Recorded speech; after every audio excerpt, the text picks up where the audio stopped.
Good morning. In today's headlines, a wake of destruction left in southwest Florida. Hurricane Ian knocked out power for over 2.5 million people and destroyed homes. Some are now picking up the pieces. Advocates for victims of sexual abuse by Catholic priests release a list of more than 300 accused abusers. They are demanding action from the Archdiocese of San Francisco. A new Illinois law is eliminating cash bail for most offenses, but the change has some fearing for their safety. Stay tuned to find out why. A controversial love letter has caused mixed reactions online. We hear how it's made the lovely couple's relationship stronger than ever.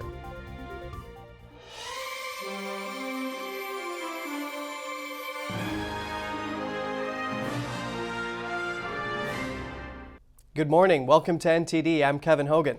And I'm Evelyn Lee. Good morning. It's Friday today, September 30th, and we're starting to see more of what Hurricane Ian left behind. A trail of destruction, really, in southwest Florida. Millions were left in the dark. Thousands were trapped in their homes. Now, rescue crews are working tirelessly to save people in flooded areas. According to local media, at least 15 people are confirmed dead. That number is expected to rise, though. Here's NTD's Jeremy Sandberg with more on the hurricane's wake. Ruined homes, boats and marinas smashed to pieces, and collapsed sections of bridges. This was the scene in parts of Florida Thursday after Hurricane Ian passed through the state. Major flooding from storm surge submerged entire neighborhoods. The causeway to Sanibel Island was left in ruins. In Fort Myers, where the hurricane made landfall, people in one neighborhood were seen canoeing past scattered debris and torn apart trees. Many that chose to shelter in place were trapped in their homes. Some say next time they will heed evacuation warnings. 12-foot storm surge? That's what I got. Others say they lost everything and feel lucky to be alive. But I literally watched my house disappear. Governor Ron DeSantis says first responders, service technicians, and Army Corps engineers are working hard to ensure people are safe and have what they need, and to get essential utilities back online.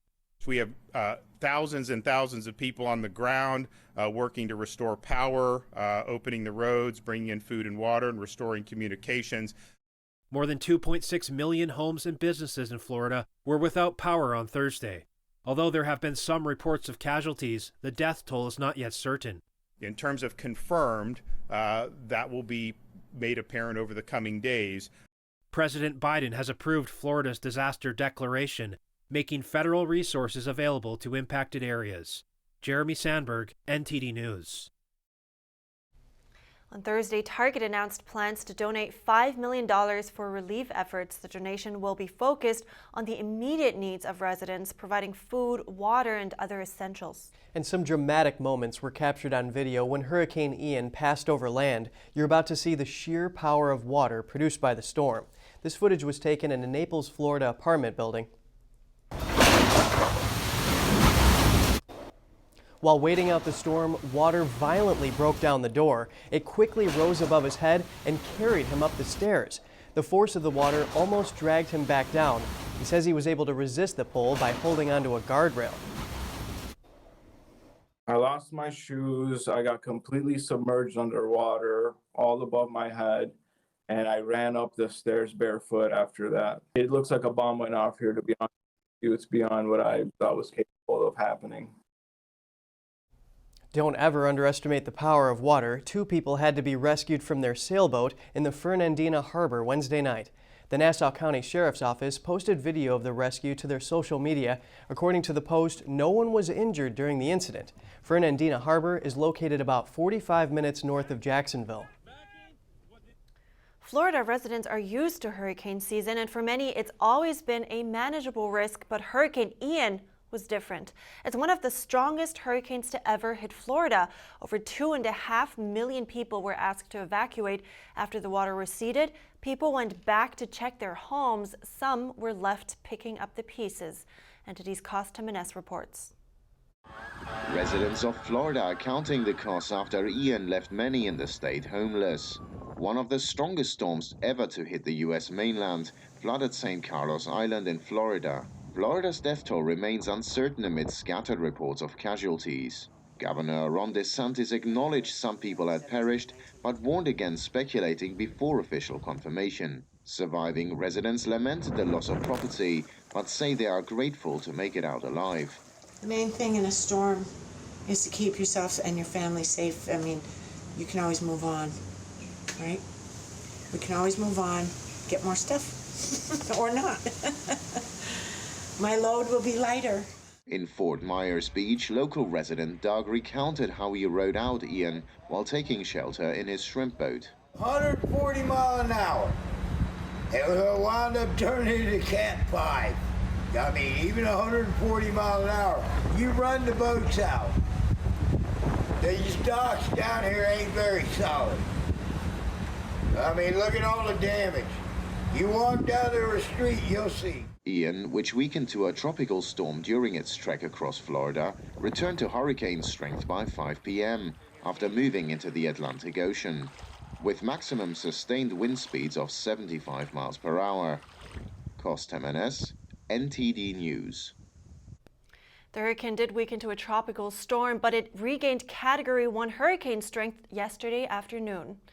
And the National Hurricane Center says it's now heading toward South Carolina and that life-threatening flooding, storm surge, and strong winds are possible. Hundreds of miles of coastline from Georgia to North Carolina are under hurricane warning. It's forecast to hit near the low-lying Charleston area in South Carolina this afternoon. In other news, The Daily Show host Trevor Noah says he's stepping away from the anchor desk. He made the announcement on Twitter last night. Noah says his time is up after 7 years on the show. It's been absolutely amazing. It's something that I never expected. I've loved hosting the show. It's been one of my greatest challenges. It's been one of my greatest joys. As host of The Daily Show after Jon Stewart signed off in 2015. He hinted that his decision to leave the show is rooted in his desire to return to more stand-up work. He didn't share when his final show would be, but says he'd still be around for a while. And this is a whole other disturbing topic. Advocates for victims of sexual abuse by Catholic priests released a list of more than 300 accused abusers. And all of these abusers are associated with the Archdiocese of San Francisco. NTD's Daniel Monahan has the story. The Survivors Network of those abused by priests delivered its list of 312 names on Thursday, along with a letter to Archbishop Salvatore Cordileone. The letter urges him to release his own internal list of credibly accused priests. Having a list of predators is a very important feature for survivors who are still trying to understand what happened to them. He goes on to say that it's in the interest of public safety that lists ensure that accused priests who are still alive become known to families who attend church in the Archdiocese. The San Francisco Archdiocese is one of only 15 in the U.S. that has not publicly listed abusive priests, a number representing less than 10% of all dioceses. The Archdiocese says its policy is to report sexual abuse allegations to authorities, an independent review board, and parishes.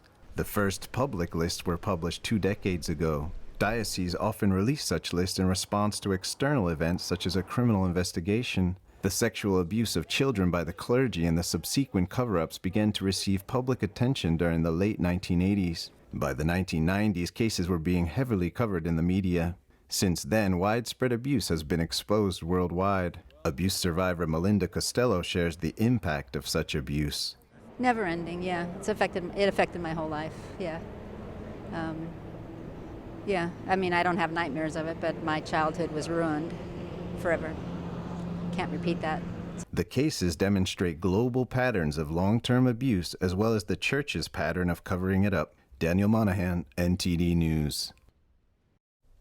Chicago has a high crime rate, and many fear it will only become worse. Experts are sounding the alarm about a new law taking effect in January. They say it could increase crime in the state. Here's the story.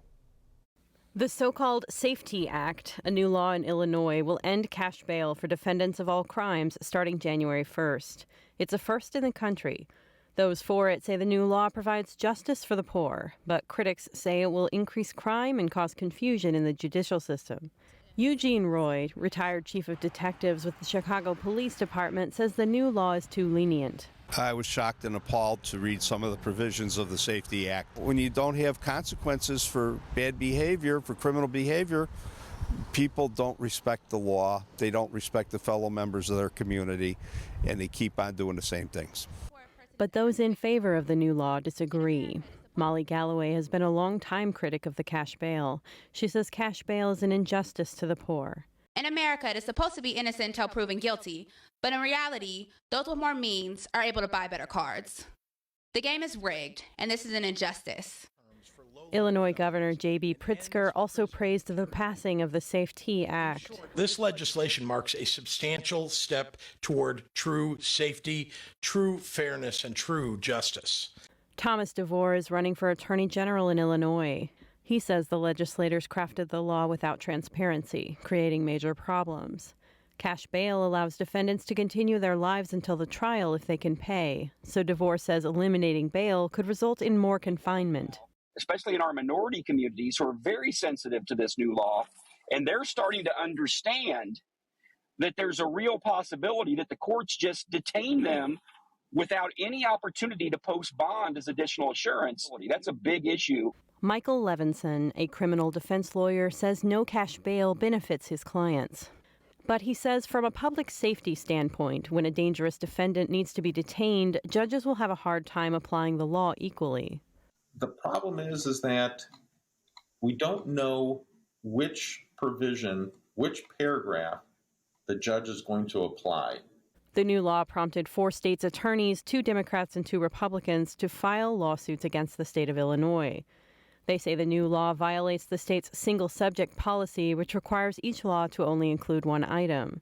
Patrick Keneally is among the state's attorneys who filed the lawsuit. He says the Democrat-led General Assembly passed the law too quickly. They took a 7-page shell bill that related to voting rights for people in the Illinois Department of Corrections and almost overnight turned that into a 764-page bill relating to not only all aspects of the criminal justice system, but also things well outside of the criminal justice system. Keneally hopes to win the lawsuit, nullifying the SAFE-T Act. NTD reached out to Governor Pritzker but didn't receive a response. The Illinois Attorney General's office declined to comment. Reporting by Angela Moy, NTD News, Chicago. Coming up, Republican lawmakers demand action for U.S. diplomats stuck in COVID quarantine camps in China. And thousands of Russians are trying to avoid conscription into the war in Ukraine, but the government of Finland takes action to slow the high number of recent border crossers.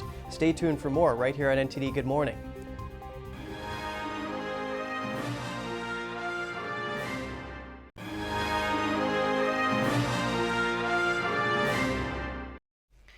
Welcome back. Now, this is somewhat of a rescue mission. 2 Republican lawmakers are applying pressure on U.S. Secretary of State Antony Blinken because they want to know what the State Department is doing to get U.S. diplomats out of COVID quarantine camps in China.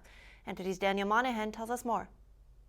In a letter to Blinken, the congressmen state that U.S. Embassy officials in Beijing recently confirmed 16 U.S. diplomats and their family members have been involuntarily held in quarantine camps, and that this has been going on throughout the pandemic. During that time, they have been subjected to strict confinement measures with no definitive release date.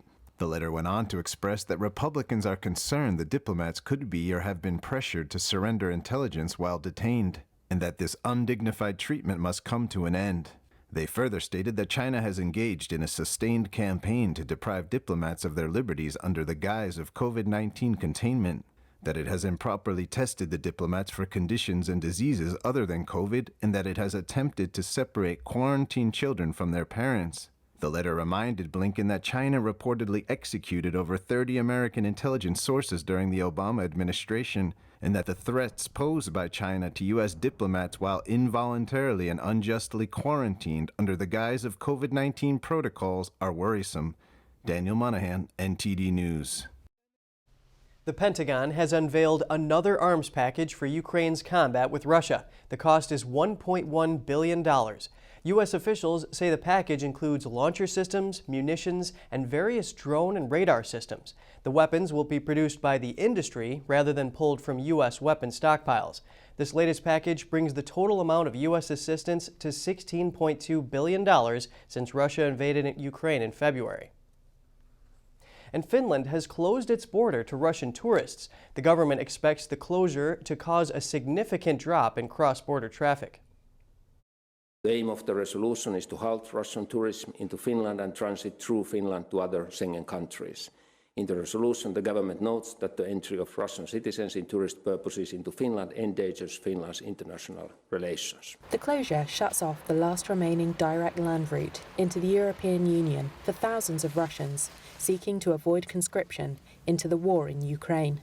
The Finnish government said the move will lead to a significant drop in cross-border traffic. That after almost 17,000 Russians crossed the border into Finland during the weekend, an almost 80% rise on the number the week prior.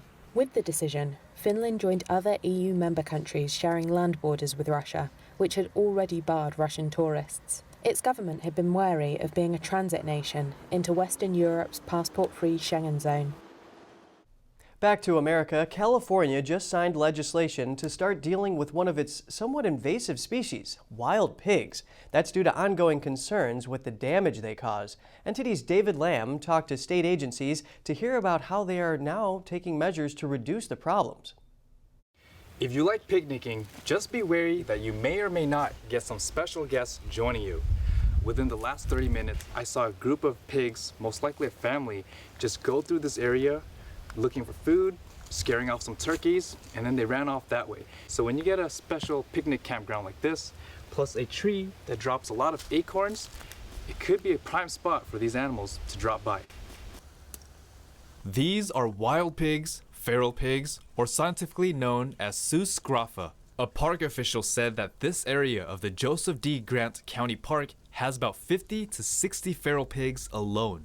Their diet is varied and includes fruits, roots, fungi, and invertebrates. With the use of their snout, they can tear up the land, including residential neighborhoods.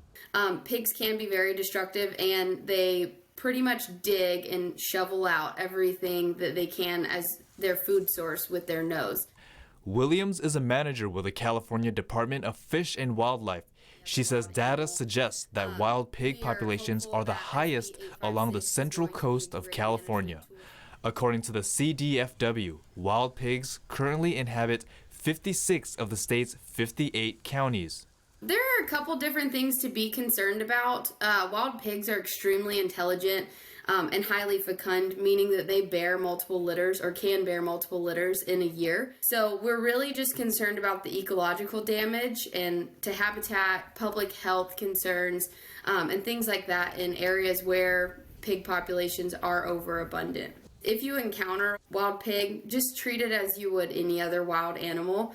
Do not approach it, do not interfere with its young, and also limit any possibilities of encounter by removing attractants or anything in the area that they might come after. Their population and impact led Napa County-based Senator Bill Dodd to introduce Senate Bill 856. The bill expands pig hunting opportunities in California as a tool to address the problem of overabundance. On September 22nd, Governor Gavin Newsom signed the bill into law. It classifies the wild pig as an exotic game mammal and allows hunters to pay a fixed price for unlimited hunting.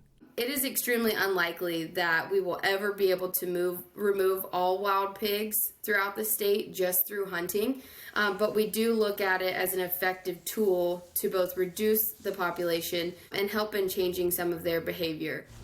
The bill has been opposed by some hunting groups, citing potentially reduced revenue. Although attacks on humans are rare and not often deadly, wild pigs can attack if they feel threatened. Williams suggests keeping surroundings tidy, such as cleaning up left-out dog food or cat food, which can attract wild pigs. David Lamb, NTD News, California. And coming up, a love letter posted online has caused mixed reactions. We hear from the lovely couple on how it's made their relationship even stronger than before after the break.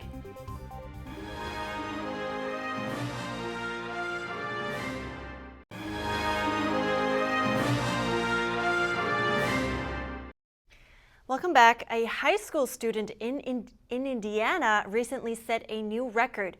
Math wizard Felix Zhang is the only student, and get this, in the world to earn a perfect score on the AP Calculus exam. NTD's Daniel Monahan has the story. That we can verify. The College Board, which administers the AP exams, recently notified Penn High principal Sean Galliher that Zhang had attained a perfect score of 5 on a scale of 1 to 5. But that wasn't all. Zhang was also the only student in the world to earn every point possible on the AP Calculus exam. I was not surprised that Felix accomplished this. The surprising part was that he was the only one in the world. And the way his reaction was so humbling. As for the future, we'll turn that over to Felix. Still not sure exactly what I want to go into, but I really think it's probably going to be something to do with like math or numbers or something. So maybe like, I don't know, business or something. A lot of companies are sure to be on the lookout for this young man's expertise. Daniel Monahan, NTD News. I'm sure you will be in high demand. What an achievement. Congrats, Felix. Yeah, what a smart kid. You know, his parents must be proud. And you know, Evelyn, I took AP Calculus AB in high school, and probably not a perfect score, but I got a 5 on the AP test. So I passed out of Calc 1 in college, but I retook it anyway, and that set me up to get straight A's in math during my undergrad studies. That's some strategy right there. I honestly already see myself. I would resort to guessing for half of the test, because what else should I do if I run out of fingers, right? Yeah. Okay, on to another topic, Evelyn. How would you react if your loved one sent you a letter telling you that you are not the most beautiful or intelligent woman? Well, I think my husband would not dare to speak to me that way. So I just assume they have the wrong address. Okay, well, check this out. A Nigerian writer and life coach penned a love post to his fiancée that caused mixed reactions online. We spoke with the lovely couple to find out how they reacted. Solomon and his fiancée Ari K have been in a long-distance relationship for just over a year. The secret to a long-distance relationship is being with someone that you trust. I would say that my secret is constant communication. On July 6th, Solomon proposed. Ari K lives in London while Solomon is in Nigeria. Then came the day Solomon posted a love letter he wrote to Ari K on social media. The letter read, "You're not the most beautiful woman, neither are you the most intelligent woman. But like I've chosen to never find perfection in anyone else, I put my gaze on you, and with that commitment, we would mold ourselves for ourselves. Our perfection is in our commitment." The letter goes on about Solomon's true love and commitment to her. I think it's actually my favorite letter that he's ever written to me. I first received the post a couple of days before he actually posted it online. He sent it to me privately. When I actually finished reading the whole message, and I thought it was such a beautiful letter. The letter sparked a heated online debate as the post went viral. Outrage poured in, with women criticizing him in the comment section for not telling her she is the most beautiful and intelligent woman. Comments were turned off on the post, and many suggested that Ari K should leave him. I just started to put it out there to make people see another perspective of what love really means, of what commitment really means. Although it was a challenging time to be under such fire with the letter, Ari K was unmoved and stood by her fiancé. Ari K actually never backed down. She told me not to apologize. She told me not to take down the post. So that was very strong. Ari K took no insult that her fiancé didn't consider her as the most beautiful or intelligent woman he had ever met. I was like, wow, that actually takes a lot of pressure off me to try to be anything or to try to be the most beautiful, to try to be the most intelligent. Like, that pressure is off because even in a room of like beautiful people, in a room of beautiful women, intelligent women, he will always choose me. So all that long-distance communication seems to have paid off. Beautiful relationships are actually a result of difficult conversations and, tough circumstances that will make you look inward and see that things are not the way that you feel they are. Go! The most important thing in a relationship is commitment. that's what will get you through the tough days. And regardless of whether other people understand or not, the couple is speaking the same love language. It's not just about feelings or emotions. It's not just about like my attributes, but literally he loves me for me, and he loves the core of who I am. Their relationship is stronger than ever. It really is a unique way to show affection, novel enough to make the news. Yeah, after all, it's just the truth. Nobody is perfect, and it's really the commitment for each other and his commitment and love for her that counts. And I think the way it sounds like they will have a beautiful marriage. I think it's really cool that she said it takes the pressure off her. She can be herself. Yes, I know. Luckily, she also read the letter till the end, so don't jump to conclusions too early. But we're concluding the show now. You can see our email address on screen right now, so shoot us an email with any comments or ideas you may have. Thanks for watching. I'm Evelyn Lee. And I'm Kevin Hogan.